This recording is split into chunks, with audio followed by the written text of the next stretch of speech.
Hello, this is RV Vagabond Jerry, and I just got back from my 35-day trip down into Mexico. I went with an RV caravan of 13 RVs, and we started off at Nogales and went down to Tecpan, which is a little way south of Mazatlan. And I also did an RV caravan, much larger one, back in 2018 that went from Tecate to Ensenada and then down to Guerrero Negro. And Guerrero Negro is about halfway down Baja California from the border.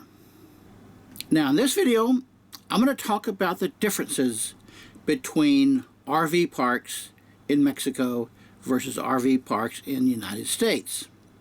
And first let me tell you what my personal experience has been, which is somewhat limited. In my first trip down Baja California, we stayed at 4 RV parks between Ensenada and Guerrero Negro. And then in my mainland Mexico trip I just got back from, we stayed at 7 RV parks. So my experience with Mexico RV parks are limited to those 11 locations. However, I found them all to be pretty much similar. So based on that, I don't think my experience has been skewed in any direction.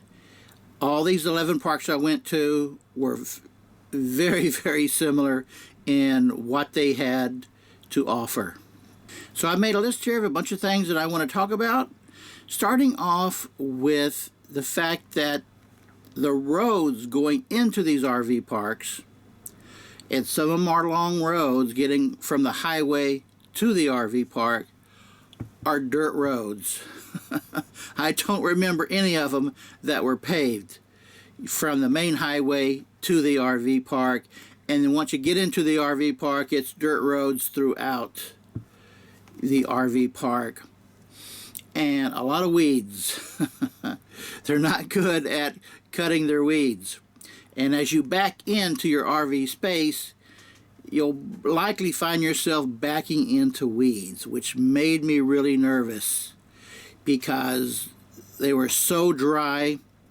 If there was a fire started somewhere back into that lot in the weeds, it could easily get right up into my RV. And I would say nearly all of these RV parks had really bad designs. Some of them seem like they were designed by people who have never designed an RV park before, and maybe not even ever owned an RV.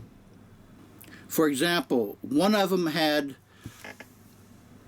a space, a concrete block, and then a space, and I was to have spaces on both sides of that concrete block. It looks like a space, a block, a space, a block, which looked kind of normal, but they made me park on one side of the huge concrete block, and they said the other side of the concrete block was for a car or whatever I'm towing. So that was really odd. But the big problem is they always put their hookups at the back, the far back end of the RV space. Now that's not much of a problem with your electric and water hookups, but I don't think many people carry like a 20-foot hose or longer for the sewer dump. So when it was time for me to do my sewer dump, I had to really move my RV into a better location in order to reach the dump station.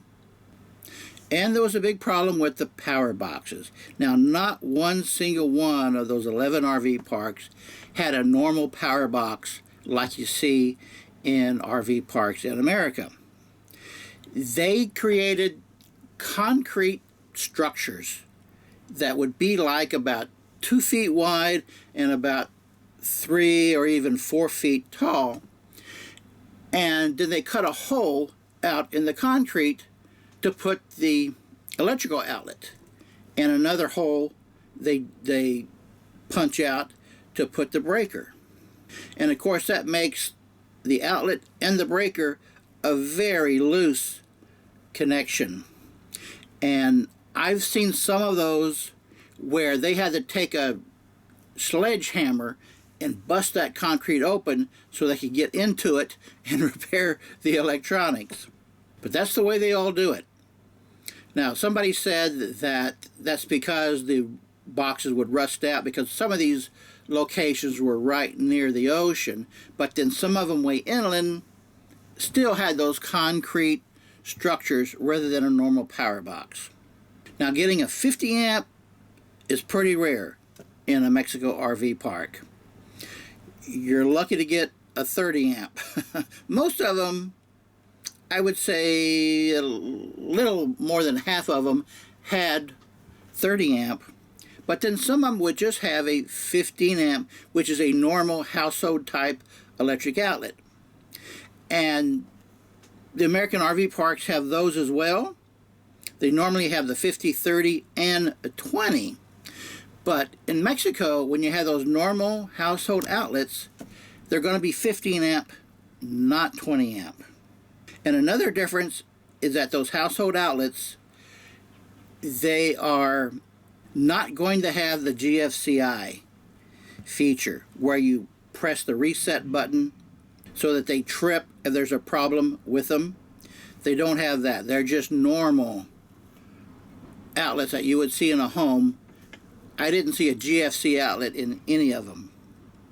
But the big problem with the electric outlets, whether it's 15, 30, or 50, is that Mexico, overall, the power that comes from the Mexican power stations, they do not regulate the voltage. RV parks do not have voltage regulators. The RV parks could get a voltage regulator, a single unit that regulates the voltage that comes from the power station into the RV park and to each individual space, but they don't bother with that. They expect each individual RVer to bring with them their own voltage regulator, which nobody in America has, hardly anybody, because America, overall, all of the power stations regulate their voltage. Now, the trip I did down into Baja, I did have a problem in the RV parks there having low voltage. Rather than 120 or 110, I got as low as 96 volts. And that can really do some damage to your equipment in your RV. Low voltage causes the wires to heat up to try and compensate, and it can burn out the wires or burn out transformers inside of the equipment. And that can be very, very costly to repair. On my mainland Mexico trip, never once did I experience low voltage. What I did experience was high voltage. Every single RV park I went to, all 7 of them in mainland Mexico, had high voltage. And it would typically be between about 132 volts and up to almost 140 volts. And a high voltage like that is just as bad as getting low voltage. Now, some of the people in my caravan had voltage regulators. A voltage regulator is a box that is about 1 foot cube box that you plug into the outlet, and then you plug that into your RV, and that keeps the voltage down to a normal 110, 120. And the reason why I didn't get one is because I thought that there would just be an occasional spike of voltage. And my surge protector, at that point, when it realizes that there's a high voltage, it would just cut off the power to the RV. I thought it would just be an occasional spike, but instead, it was an occasional drop into the normal range. So for 98% of the day, I was getting high voltage so that the voltage would not even come into my RV. I was basically just boondocking in these RV parks. So if you're going to spend much time in Mexico, you want to buy and carry with you this voltage regulator. And you have to buy them in Mexico because no company, as far as I can tell, sells them in the United States. And I researched. I tried to find one before I left. There's a company called Hughes Transformers that makes a voltage booster. If you get low voltage, it will boost the voltage up to normal. But I don't think it does anything for lowering the voltage. They cost over $400, and I was told by the organizer of the caravan that is not going to be satisfactory for use in Mexico. Now, these voltage regulators you buy in Mexico, they only cost about $250, $300. And yes, I wish I had gotten one, even though it would have been for this one Mexico trip, and that's it. Another difference between Mexico RV parks and American is that of every RV park I've gone to in Mexico, I never once saw a trash dumpster. They have these garbage barrels, the barrels that you can put your trash into, and a truck comes by to pick up the barrels and dump the trash out into their truck. But there are no trucks that have these big things that pick up a dumpster and lift it up, and you don't see those anywhere. Mexico just does not have dumpsters. And the problem with trash barrels is they're nearly always full. And another big problem is the water. Now, the RV parks that I was at, nearly every one of them had a water faucet right at the RV space. However, you probably know about Mexican water. It's okay to use, but you drink it and you get Montezuma's Revenge. And if you don't know what that is, look it up. And I got Montezuma's Revenge 3 times on this trip, which I got from Mexican water used to make ice for drinks. There was a few places where my meal came with a margarita. And they always made the frozen margaritas, the real slushy kind. And I was told that they use purified water for making the ice for that. No. Maybe most places do. Maybe some of the higher end places do. But I know I got some that wasn't good ice water. And it only takes 1 glass of bad ice to make you sick. At least it sure did for me. Oh, another thing about the water faucets at the RV spaces. Some places would have them about 3-4 inches from the ground. Now, I used the water, but I did not let the water come into my RV freshwater tank. I just filled up jugs of water to use for hand washing and dishwashing in my RV. And you try and fill up a water jug that is this big with a water faucet this far from the ground. That's going to be challenging. Now, most of them did have dump stations at the RV space.